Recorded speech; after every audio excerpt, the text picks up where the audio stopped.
decía que no podía ser más que una mesa en la que de alguna forma hiciésemos presente a Miguel Delibes. Como sabéis, se cumplen 10 años de su muerte y también 100 años de su nacimiento. Y aquí me vais a permitir que cite a mi maestra, Pilar Celma: 10 años sin Miguel, 100 años con Delibes, 100 años y muchos más. Porque creo que aunque sus obras son obras universales, pero incardinadas en un periodo histórico, su herencia va más allá. Y de eso es de lo que nos va a hablar José Luis Calvo Carilla. Inicialmente iba a compartir con nosotros esta mesa también Marisa Sotelo, que no ha podido acudir y me pide que la disculpe por cuestiones familiares. Le hubiese gustado mucho estar, pero tendremos la oportunidad de escuchar y después de abrir un pequeño debate con José Luis Calvo Carilla, catedrático de la Universidad de Zaragoza, catedrático de literatura española, autor de libros como La novela aragonesa en el siglo XIX, en colaboración con Rosa María Andrés Alonso. Ese fue el primer libro, me parece. Y después, pues muchísimos más, y algunos realmente muy utilizados por nosotros en las clases. El modernismo literario en Aragón, Braulio Foz en la novela del siglo XIX, La cara oculta del 98, Místicos e intelectuales en la España del fin de siglo, un título muy citado, muy utilizado. El sueño sostenible, estudios sobre la utopía literaria en España. Su edición de Literaturas Europeas de Vanguardia de Guillermo de Torre, que es un texto que yo he utilizado muchísimo dando clase, o la recuperación de inéditos, la edición de libros incluso de microrelatos, lo que además justifica por partida doble o triple su presencia aquí, como es Las huellas del equilibrista, Antonio Fernández Molina. En fin, es un placer contar con José Luis Calvo Carilla y escucharle hablar de esta herencia de Delibes en la literatura contemporánea. Muchas gracias. Buenas tardes. Muchas gracias, Carmen. Sí. Muchas gracias, Carmen, por esta amabilísima presentación. Y quiero decirles que es un placer el venir a Valladolid, porque Valladolid fue mi primera casa universitaria. Sí, aprendí mucho de mis colegas del departamento de literatura española, y verdaderamente cualquier visita pues recuerda unas experiencias que francamente las tengo siempre presentes, serán siempre inolvidables. El título de esta breve ponencia va a ser La doble herencia ruralista de Miguel Delibes, quizá por esto del centenario, por la trascendencia de Miguel Delibes, que voy a reducir a un grupo, a un muestreo de narradores más jóvenes, los que se denominan actualmente neoruralistas, y tomaré como referencia, ya que estamos en el Congreso sobre el Cuento, como referencia principal Viejas historias de Castilla la Vieja, que de alguna forma resume el espacio narrativo de Delibes, que es común a otras muchas novelas. Es una especie de narración o suma de narraciones en cifra, que comprende en cifra todos los demás. Bien, la pregunta que quiero hacer, a la que quiero responder en la medida de mis posibilidades, es la siguiente. ¿Tiene Miguel Delibes algo que ver con este revival del campo como espacio narrativo que algunos medios han bautizado como neoruralismo? Obviamente estoy aludiendo a las obras de Jesús Carrasco, Ángel Vallecillo, Lara Moreno, Alberto Olmos y otros muchos escritores que, como propósito programático, han venido presentando sus novelas de temática rural bajo la advocación de Miguel Delibes. Quiero advertir de entrada que no voy a referirme a la prestigiosa tradición ruralista encabezada por Delibes. Sabemos que el espíritu de Miguel Delibes no ha dejado de inspirar, o por lo menos no ha dejado de inspirar, si digo, a cualificados novelistas de hornadas posteriores, quienes han venido continuando su espíritu, sintonizando con él y enriqueciendo la proteica visión de la España rural y la Castilla rural, por ser León y otros espacios, del novelista vallisoletano, con nuevas proyecciones realistas, simbólicas, oníricas, mágicas, juanrulfianas, etc. Se trata de la herencia ruralista de mayor prestigio literario en España. En esta estela, señalada con detalle por Nicolás Piñambres, al que remito, figuran entre otros autores como Luis Mateo Díez, José María Merino, Luis Landero o Julio Llamazares. Por cierto, La lluvia amarilla, de 1988, se ha convertido en una de las referencias canónicas de lo que hoy se conoce como neoruralismo. Y como último eslabón de esta tradición de oro, pueden citarse las novelas de Moisés Pascual Pozas, quizá el último heredero senior del mundo rural delibesiano, en especial con Los descendientes del musgo, Las voces de Candama y Espejor del humo. Volviendo a nuestro tema, aclararé como punto de partida el significado del término sociológico de neoruralismo. ¿Qué es el neoruralismo? Pues según dos sociólogas, Rita Calvario y Lago Otero, neorurales son aquellas personas sin experiencia agraria que emigran de la ciudad al campo para adoptar un estilo de vida agrícola o artesanal radicalmente nuevo. Sus motivaciones están vinculadas a la búsqueda de una forma de vivir más simple, autosuficiente, autónoma, libre del trabajo asalariado y del mercado, próxima a la naturaleza y ecológica. Las personas neorurales consideran su elección como el proyecto de un nuevo estilo de vida y un medio para la transición social hacia la sostenibilidad ecológica. Cierro la cita. Neoruralistas literarios serán, por lo tanto, aquellos escritores que se han propuesto trasladar este programa más o menos a sus obras, aquellos que con mayor o menor fortuna, luego matizaremos, están proyectando este sistema de valores en sus libros de poemas, en sus cuentos o en sus novelas y en sus ensayos, o por lo menos lo intentan. Se trata, ante todo, de una moda literaria que ha auspiciado un resurgir del escenario rural como topos hegemónico, es decir, un retorno a la naturaleza que ha optado por el campo y sus formas de vida como marco narrativo en el que viven y deambulan sus personajes. Y una vez definido el neoruralismo, añadiría a continuación que dicho concepto suele estar vinculado al nombre de Miguel Delibes.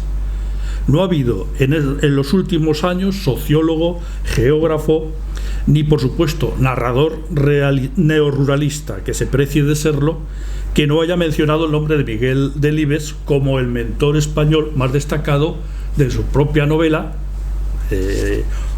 y de la corriente que hoy se conoce como de vuelta a la tierra o vuelta a la naturaleza, o la literatura de la naturaleza. Así lo han hecho en entrevistas y en sus propias poéticas, la mayoría. En lo que respecta a España, se ha tratado de explicar este regreso al campo por la crisis económica implacable que ha venido arrastrando la sociedad española en estos últimos años. Podemos tomar como referencias 2008-2015. Interesa 2015 como arranque, 2014-2015 como arranque del neoruralismo. Esta crisis provocó que en algunos casos incluso algunas personas no solo miraran al campo, sino que decidieran abandonar las ciudades para instalarse en él. En cualquier caso, y sea cual fuere su motivación, el neoruralismo sociológico y literario surge en estos años de poscrisis. Se puede localizar a partir de 1913, 14, 15 en adelante. y ha recibido un notable impulso mediático con la puesta en circulación del sintagma La España vacía. Ese sintagma se le atribuye al tándem Sergio del Molino y Jordi Évole.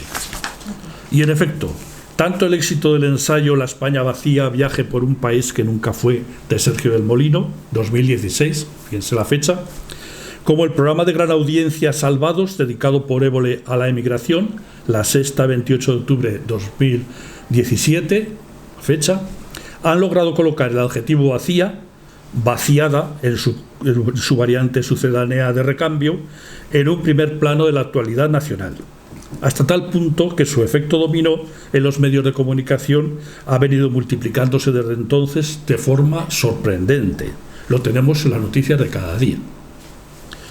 Y en lo que respecta a la creación literaria, la suma de la versión regeneracionista y crítica del neoruralismo de corte delibesiano, podríamos decir, por un lado, y por otro, este interés repentino de los españoles por el vaciamiento de parte de su geografía, está siendo reflejada en novelas, crónicas de viaje, poemarios y ensayos, que florecen, como acabo de decir, a partir de estas fechas, incluso alguno antes. Sería un poco prolijo hablar de los antecedentes, porque naturalmente había libros de este corte mucho antes de la famosa España vacía. Citaré algunos ejemplos recientes.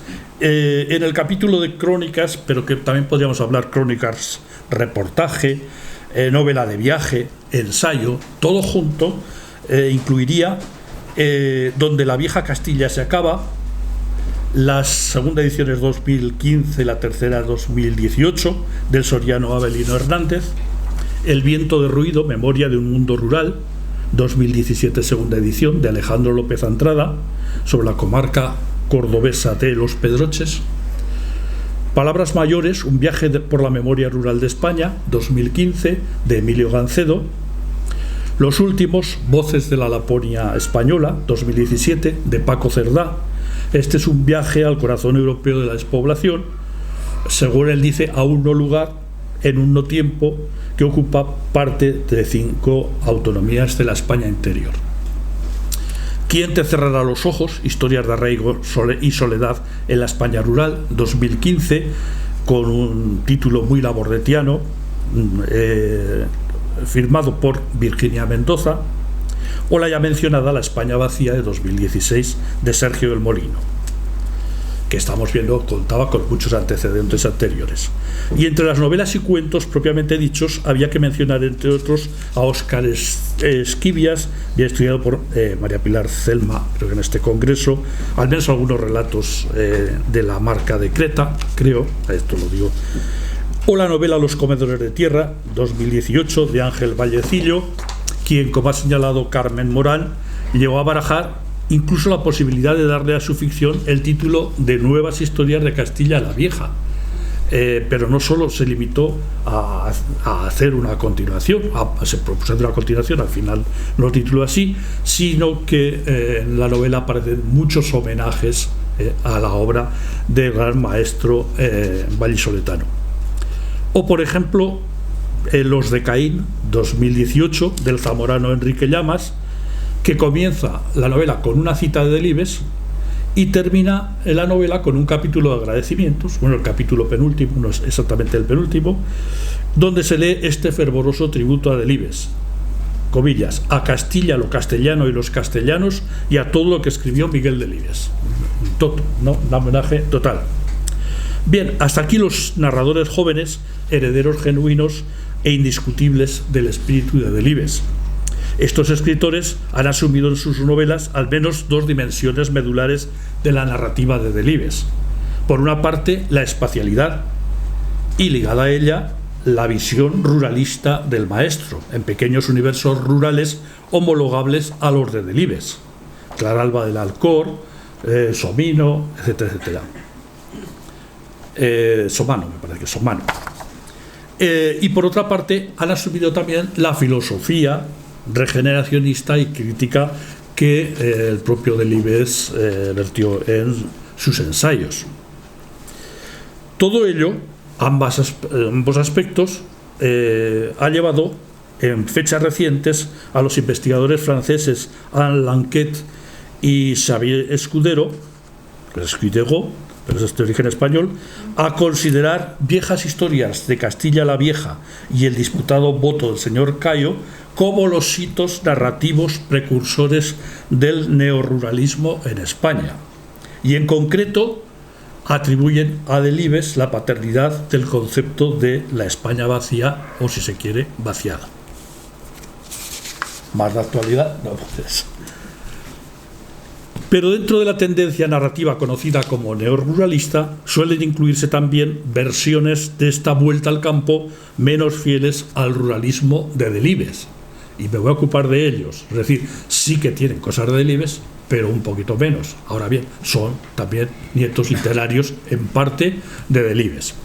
Me refiero a las novelas de aquellos nietos literarios de Delibes que recurren al mundo rural para la ambientación de las mismas desde unas preocupaciones puramente literarias y no regeneracionistas, críticas, simbólicas, etc., al margen de cualquier intención diferente, ¿no?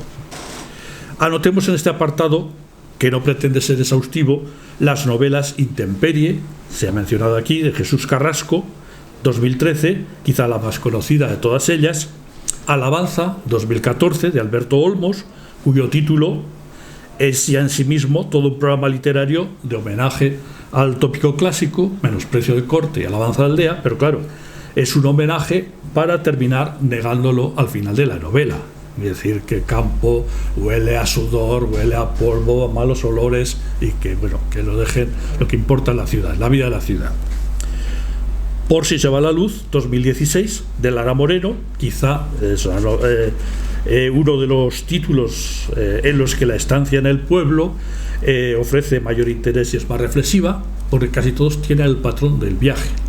Las personas están hartas de vivir en la ciudad por muchos y se van al pueblo y luego vuelven con el rabo entre las piernas.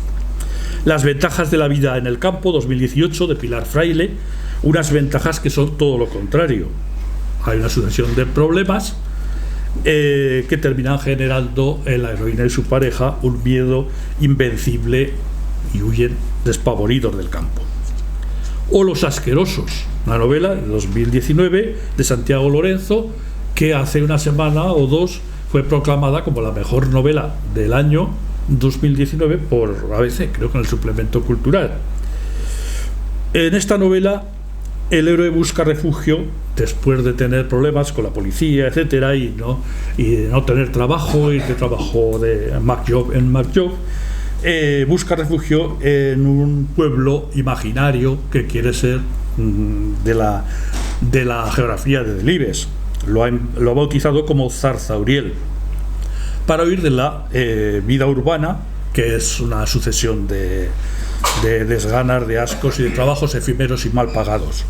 Aunque él ocupa un chalet, y claro, cuando llega el buen tiempo vienen los dueños de los chalets de al lado, que son los asquerosos, y le hacen la vida imposible. Entonces hace las mil trastadas contra ellos de mala manera y al final huye a otro sitio donde se encuentre solo.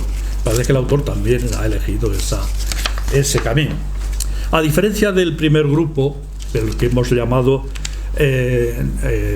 más delibesiano, claramente reconocible por su fidelidad a Delibes, esta segunda modalidad de novela neoruralista presenta diversos grados de parentesco con Miguel Delibes. A la cabeza y con mucha ventaja sobre los demás se encuentra Jesús Carrasco, quien ha llegado a ser considerado, a mi juicio de modo excesivo, como el restaurador de la tradición literaria de Delibes.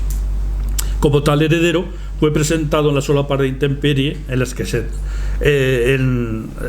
con esta leyenda es el novelista que ha asimilado la riqueza del gran maestro vallisoletano. Y creo que la periodista Carmen Sigüenza resumía bien esta herencia al encabezar su reseña de Intemperie en el diario.es en 2013, cuando apareció, con un titular, a mi juicio, bastante exagerado. Cito: Jesús Carrasco, el Delibes del siglo XXI, deslumbra con su primera novela. También el propio Carrasco se apuntó a esta línea y se apresuró a confirmar la impronta delibesiana de Intemperie.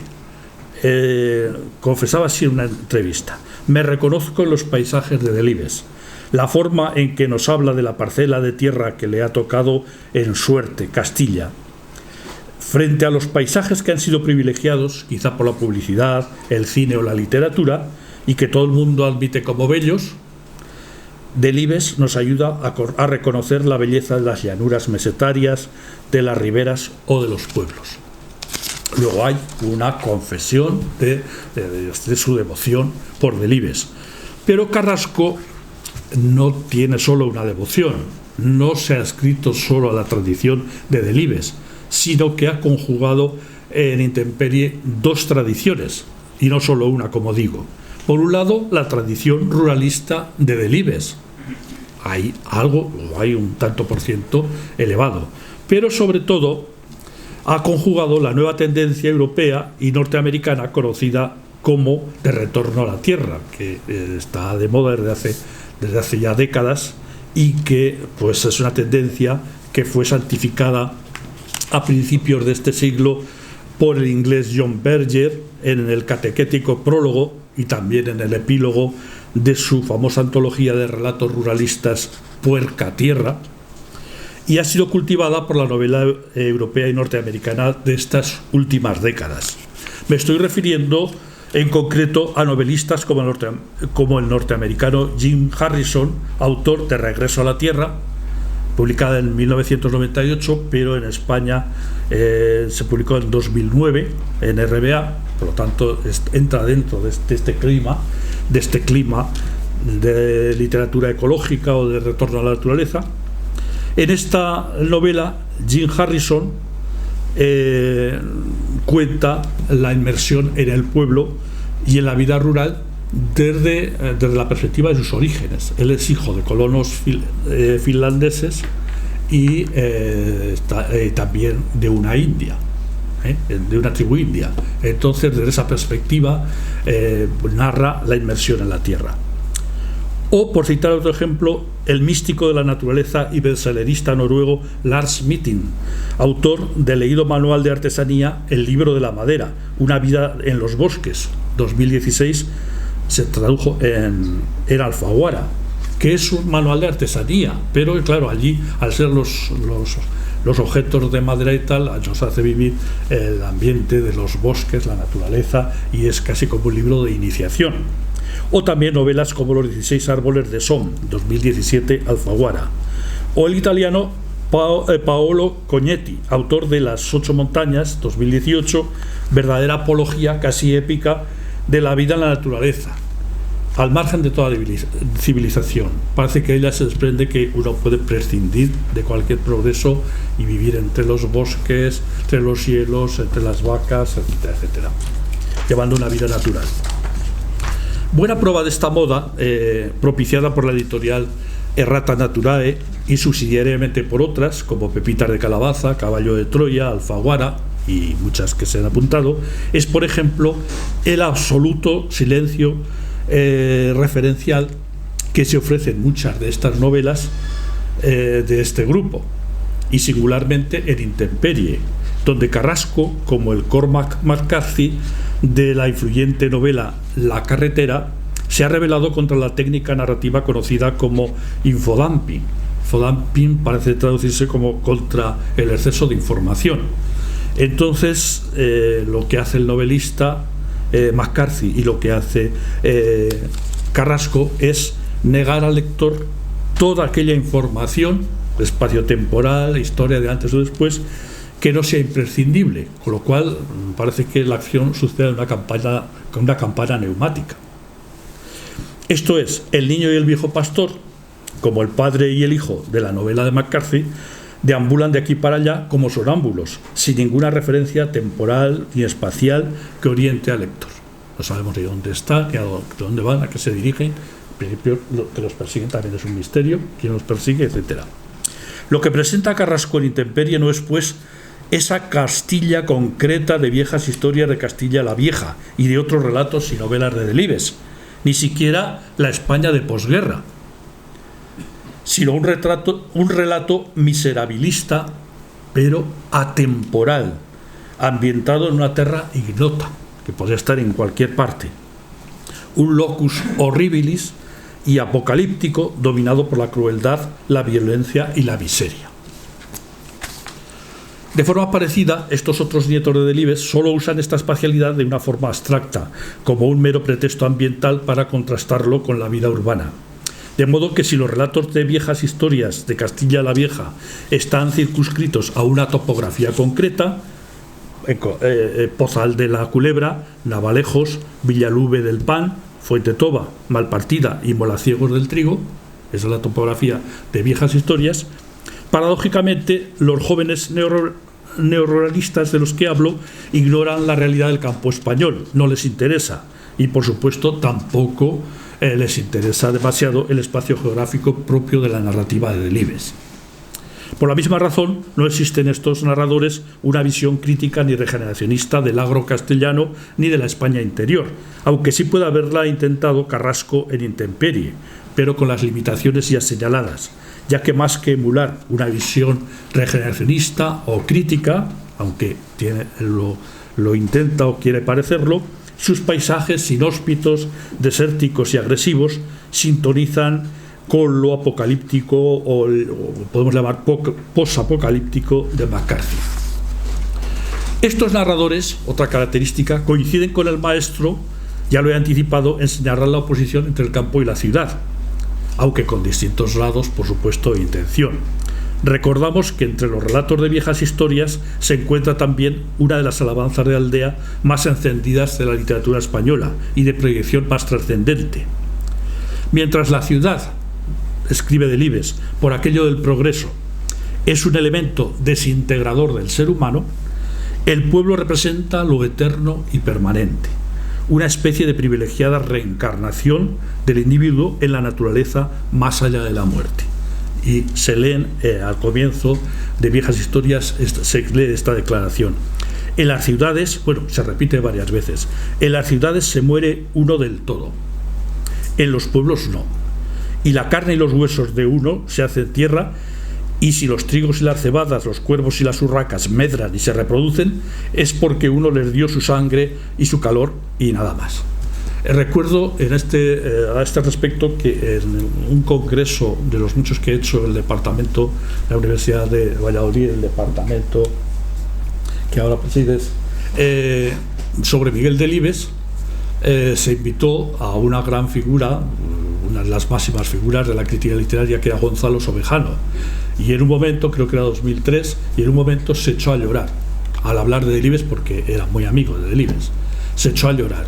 Y él, después que se repuso, explicó por qué lloraba ese llanto. Dice, Delibes, pues yo no recuerdo que ahora si murió y había muerto quizá, dice, bueno, yo creo que decía, morirá rodeado de sus amigos, de gente que le estudia, gente que le quiere, de todo el pueblo de Valladolid, toda Castilla. Dice, yo moriré en un apartamento de Nueva York abandonado y nadie se enterará de mi muerte. Bien, es que seguramente estaba repitiendo al pie de la letra esta idea de Delibes. Esta opción por el pueblo frente a la ciudad se puede ver también en relatos de viejas historias como El regreso, también algunos de La mortaja, Tres pájaros de cuenta, como el titulado Vocación, y por supuesto en varias de sus novelas. En cambio, los jóvenes narradores de este segundo grupo solo buscarán en el campo la evasión, la posibilidad de romper la rutina urbanita, el exotismo, la extrañeza, el misterio e incluso el terror.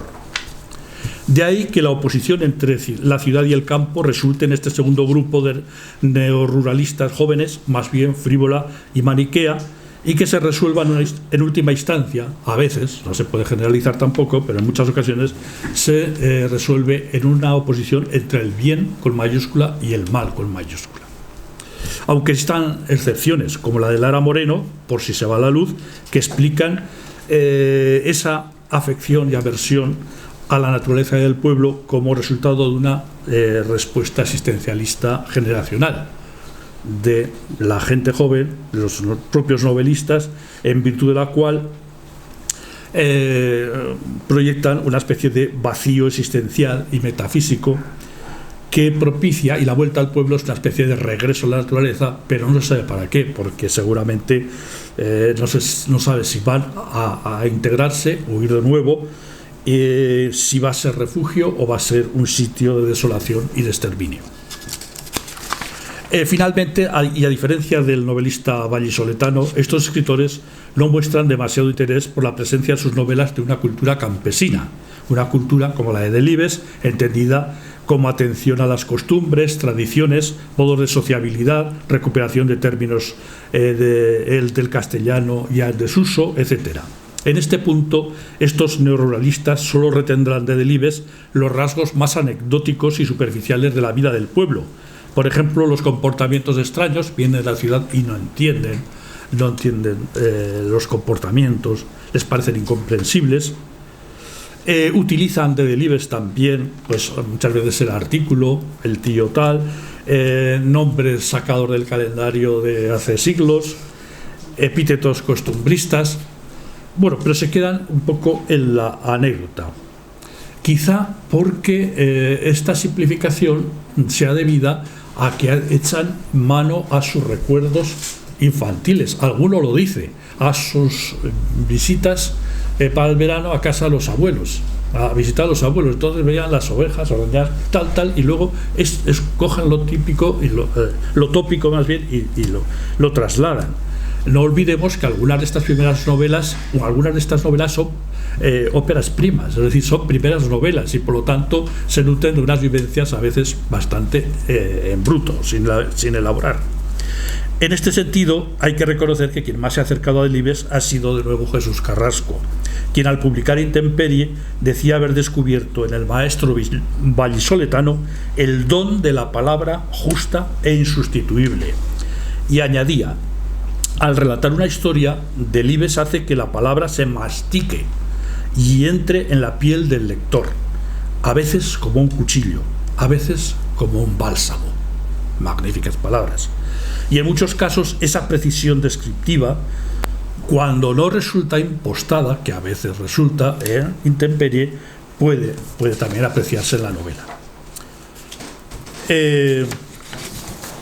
En conclusión, hasta aquí he señalado la existencia entre los narradores jóvenes de dos grupos de neoruralistas, que he distinguido por su mayor o menor grado de fidelidad literaria al autor de Viejas Historias de Castilla la Vieja, que he utilizado como cifra de todo Delibes, de muchas novelas parecidas. El primer grupo es fácil de reconocer, puesto que asume la lección delibesiana en sus aspectos más característicos. Aquí se puede hablar de Valdecillo, Llamas y quizás de algunos más. Pero existe un segundo grupo de nietos neoruralistas de Delibes, cuyas obras, a diferencia de las del bloque anterior, representan una opción meramente temática o ambiental del neoruralismo, más libresca que observada y vivida. De ahí que la naturaleza, el campo y el pueblo reciban en sus novelas un tratamiento general, vago y abstracto, extraño y hasta terrorífico en alguna ocasión, aunque puedan conservar algunos rasgos, como hemos visto. Son, a su modo, delibesianos, es decir, algo les queda también de la herencia literaria de Delibes. Gracias. Muchísimas gracias.